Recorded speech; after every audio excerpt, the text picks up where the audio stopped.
And once we have accomplished that or done that properly, the third thing is ideally a kind of a point which is in line with the first point we have checked through. This is just a revision of it, but with one or two pointers which I would like to share.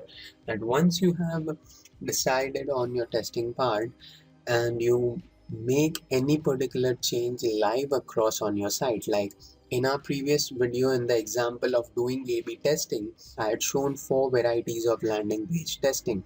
Now in that particular scenario, if you're going forward and testing any page, you need to make sure that you are doing that particular testing in a live environment, but only with a sample set of users.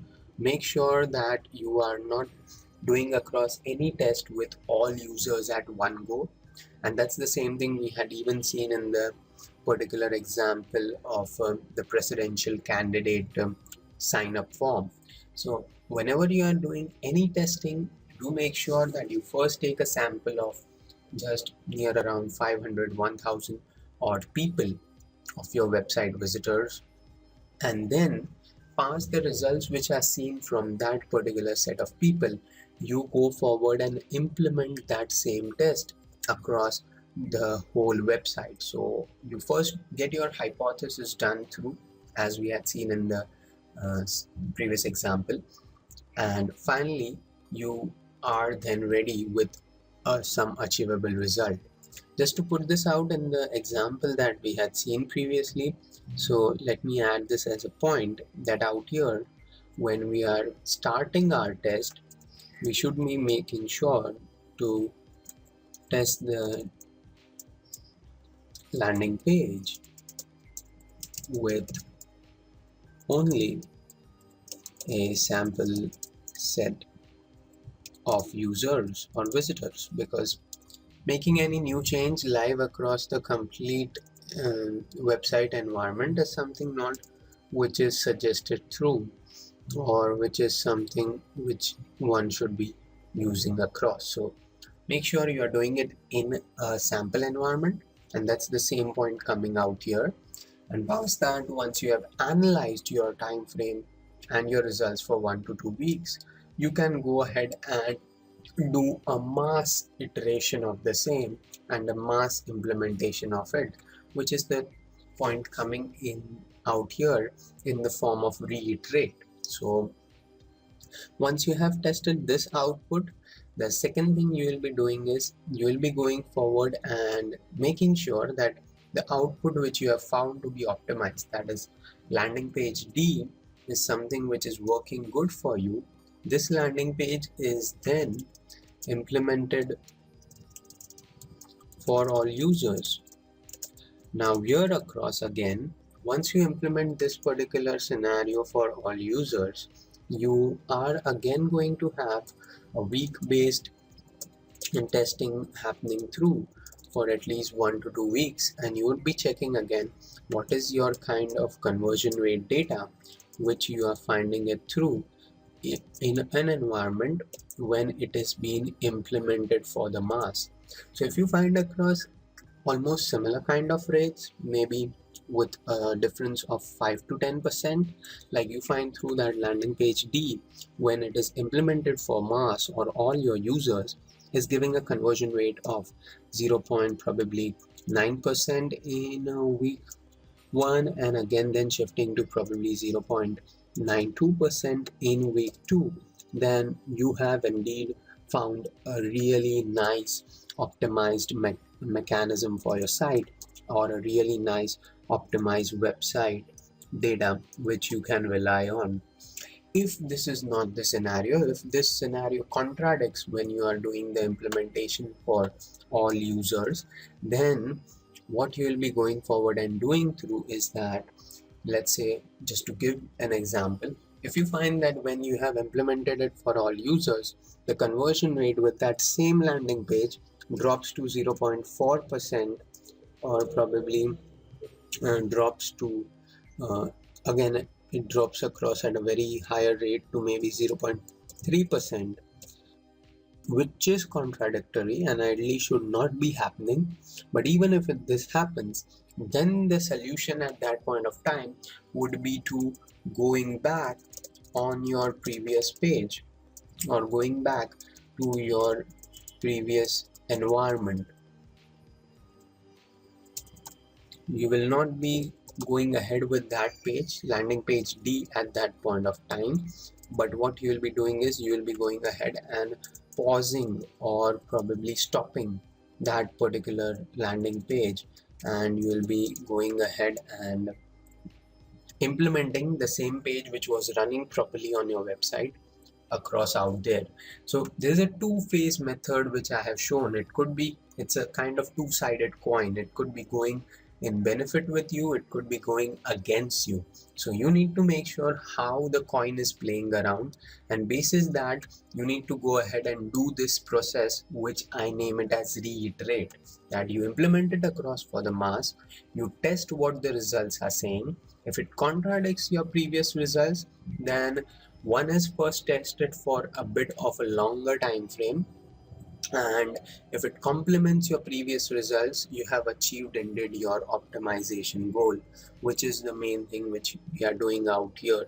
And if on a longer time frame also it is contradicting your results, like the set of output I have shown out here, that the results fall at a very high rate in week 1, and again in week 2 they go across on falling at a similar rate, then you go forward with the solution I have suggested.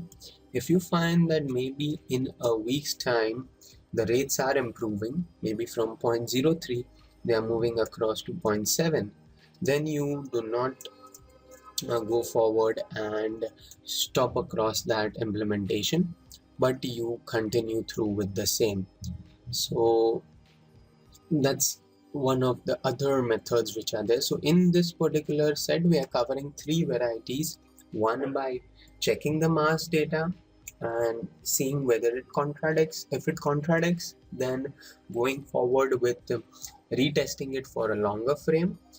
If it then also contradicts, then going back or moving around to our previous environment again. If it is complementary, then we have achieved our optimization goal. We just need to keep it testing for a few weeks of time. So that's the final point about reiterate, a very important point for our achievement of optimization goal. Let's move ahead now and indeed learn through in more detail the next step, which is about analyzing across our data. Now, in this particular activity, we are looking forward at getting more closer to what we have already learned. In the previous steps that I have shown you through in the video and tutorials previously, we have seen through the process which flows about analyzing our data overall, or reiterating our data, or checking through our results in a very basic method. I've also shared across nice set of examples in the sheet which is going to help you understand about the same. Now, going forward from there, about past understanding that, the next step coming in line is to go a bit more deeper, is to go a bit more further, and even go ahead and make sure that we are doing our best job in terms of knowing first of all the data, and secondly even knowing it in a bit deeper manner. Now, you would be concerned that what is that particular element of understanding it deeper. So it is something known as funnel, which is a concept related to analytics and to conversion rate optimization. So we'll be seeing through that concept. You may be having some brief info about it through your Google Analytics training session indeed. So let's move forward and understand that what we are looking at doing through in this particular session. Out here, as you can see through that, once we have put in our optimization methods in place, like I have done through my part of doing some split testing by creating various set of pages. I have done through my part of getting some customer engagement with the help of surveys, with the help of emailing, and with the help of all other possible methods on site and even off site. So, were these methods successful? What was the kind of output that I had received through? And if I'm analyzing the data related to it, what is the next step that I can take? Now, out here also we will be starting thinking that if I have implemented this in maybe one subsection of my website, can I replicate it to other sections? Or if I have implemented it on one of my websites, can I replicate it across other websites that I am running across? So these kind of basic questions and even a bit of advanced questions would be juggling in the mind of the particular person who is under the work of doing optimization. Thus, to help us through in that scenario, we are going to think through a bit in that line and then going to understand about funnels. So just to give this typical example a better look over, let me show you that what kind of situation we are trying to analyze. Let's consider this particular step-by-step method of taking an example that you want to book across your flight tickets from Mumbai to Bangalore. And to do that, you are landing across on a travel website, and out there you are there to book across the flight ticket. The process out there would be you would be first searching across by entering your departure and your arrival location.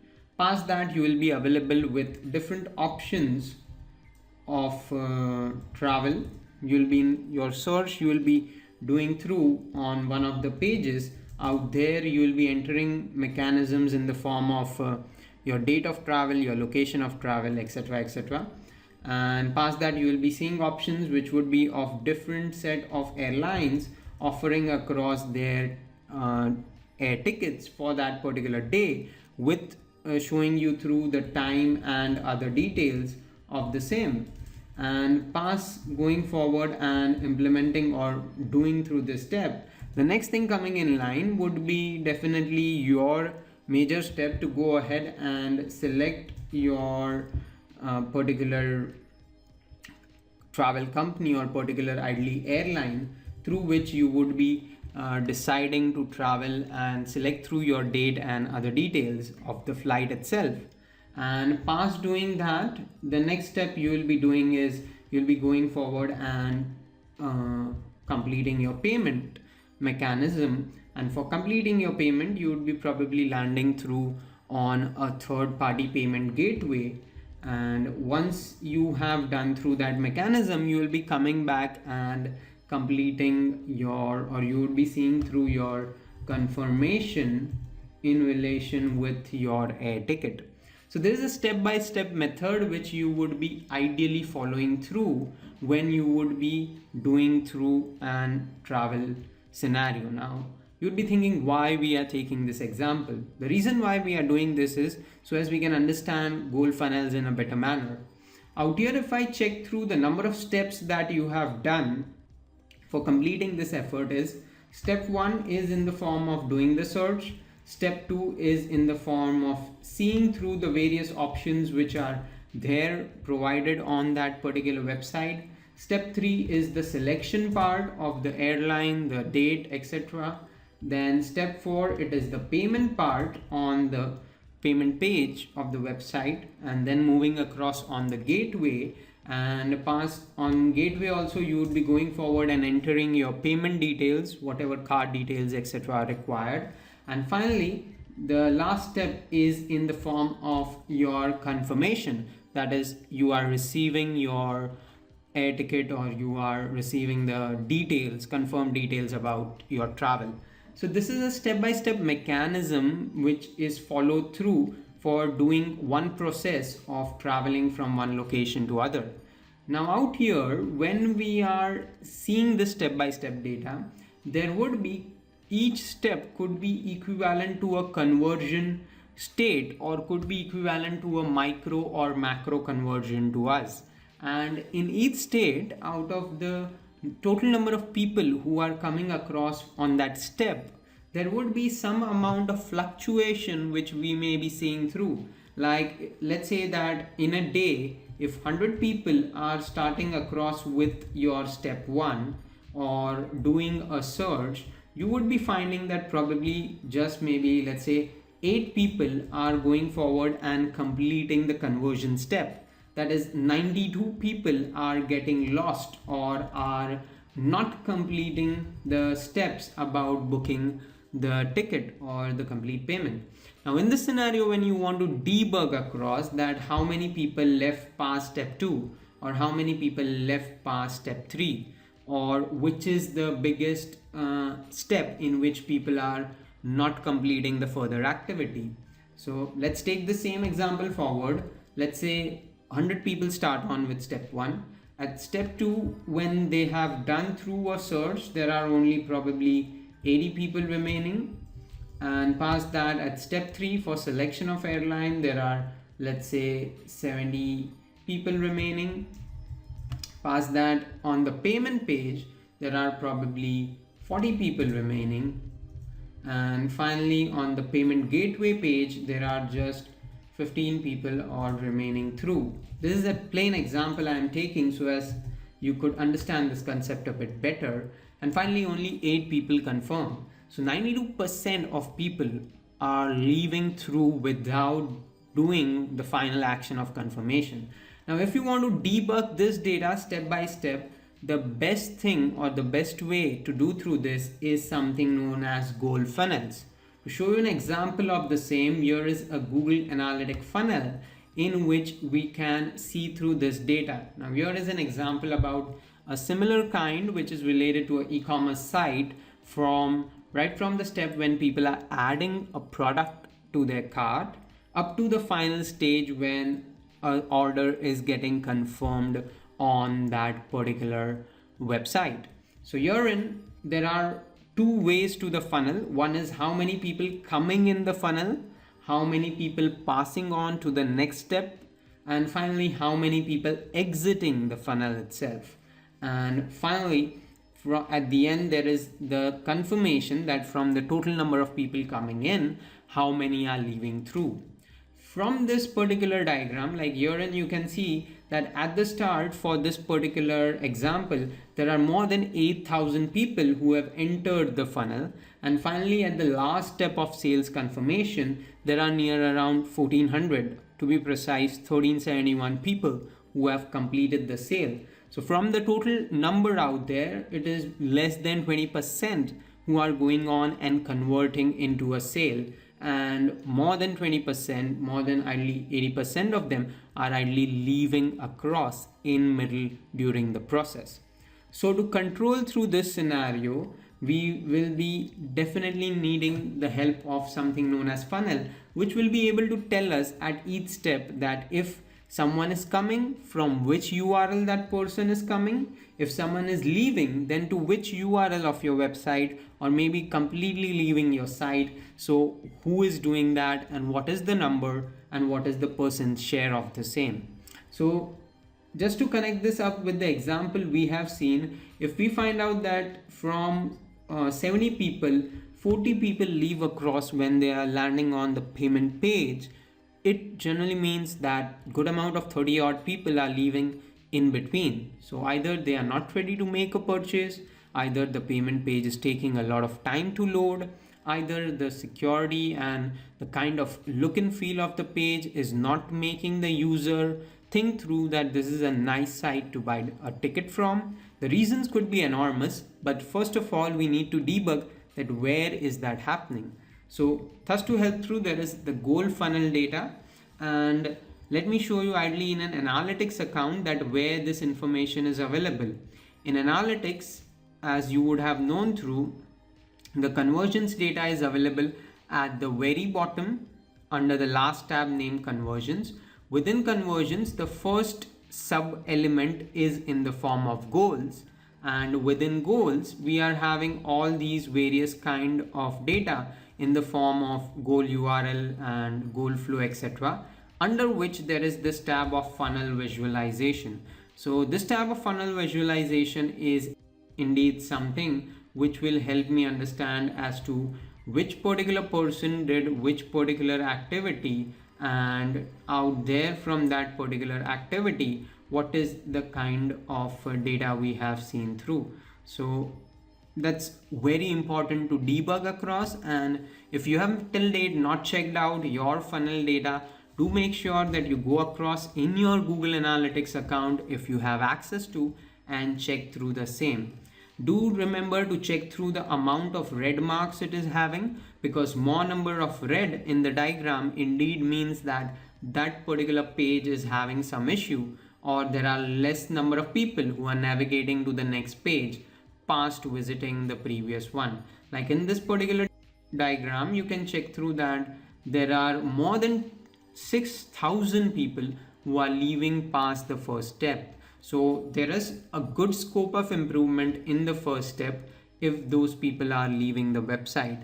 But this can be analyzed only if you have understood or at least had a look at the funnel visualization diagram which is available in your analytics account, and through that you can get better conclusions in relation with these kind of example where you are trying to figure out that if people are leaving, when they are leaving and where they are leaving from, and are they then past leaving across, are they even staying on your website, or are they completely leaving the website itself. So this kind of information can also be debugged or can also be understood through the funnel visualization data, because out here let me indeed show you that in the funnel itself that there is that particular element out here which is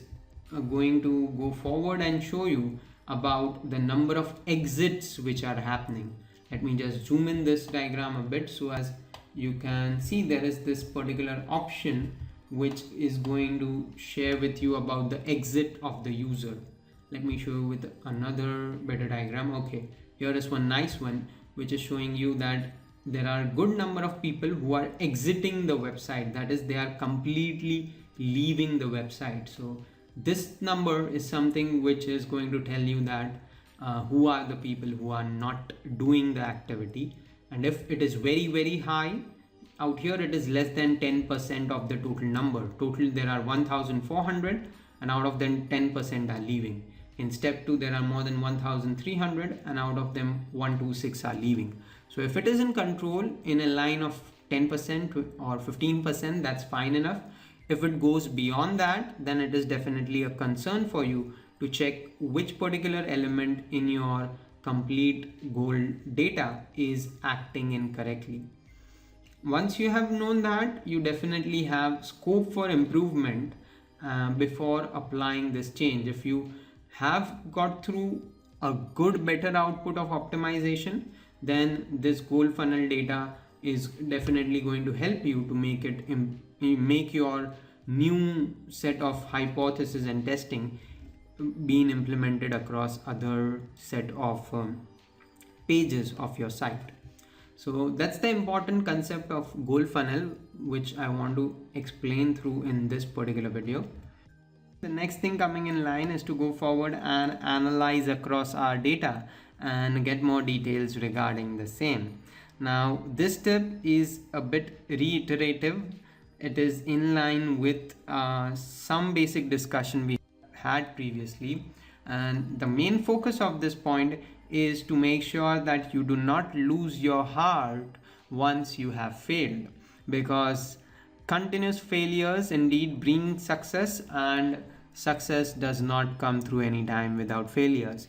So the main pointer out here in this slide is to make sure that if your hypothesis goes incorrect, if the analysis which you have done through is not giving you the required set of results, you are able to see through your analytics data, you are able to see through your other user engagement data, but even past all those activities, you find through that probably the conversion rate in your current testing scenario has lowered through, or past implementing the conversion technique on all pages of your site or all sections, the rates are not increasing or not changing even after iterative methodology application for couple of weeks or even sometimes month or longer than that. If that's a scenario, do not lose heart, because that's a part and parcel when you are doing conversion rate, or for that method any other application, or you for that matter are anytime doing any other activity related to digital marketing or other marketing activities as well. The next very step that you need to think is that if it has failed, that's not the end of the world out there. Failures can be a part and parcel of any testology method or even any research and development program. So why not could this be happening in digital marketing? It could definitely be happening out here as well.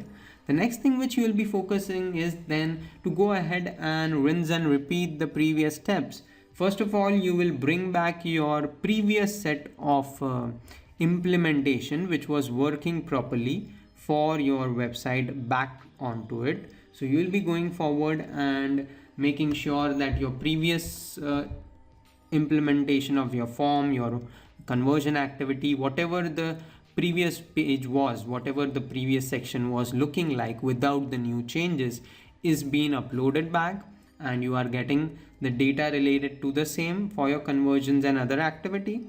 And past that, you will be working on forming a new hypothesis. That is, you will be starting thinking that if even in this scenario, even if no matter that my previous experiment has failed, no matter that I have not succeeded, but then to my main aim or goal of improving conversions is going to stay as it is. So what is the next step which I should be taking through, or what is the next kind of experiment which I should be implementing across, so as I can get the required improvement in my results, and so as I can flourish across with my activity of conversion rate optimization. When you are looking to do that, decide and design across a new test completely.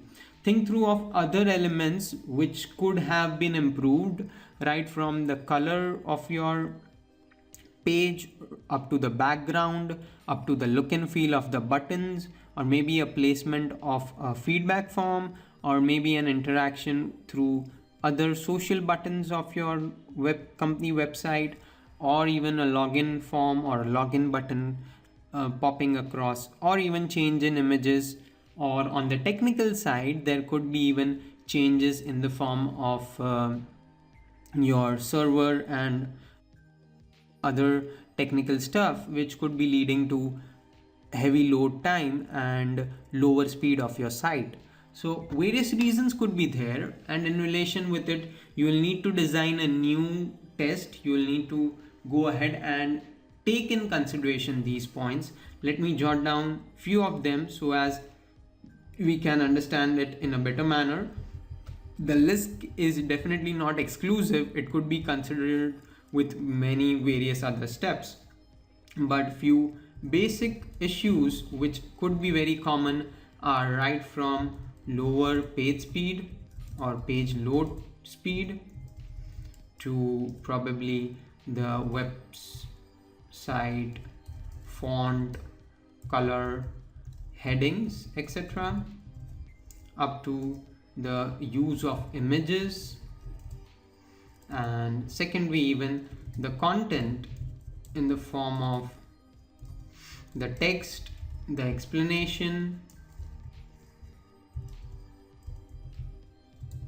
and even further it would be in the form of the navigation, the puzzle you may be leaving across to the end user because of not being very friendly to them, or even there could be mechanisms in the form of any pop-ups, or probably even feedback form or anything coming across, or even light box and other kind of scenarios you are trying to implement or have already existent on your site, which would be overall landing in user interface and landing across in user look and feel.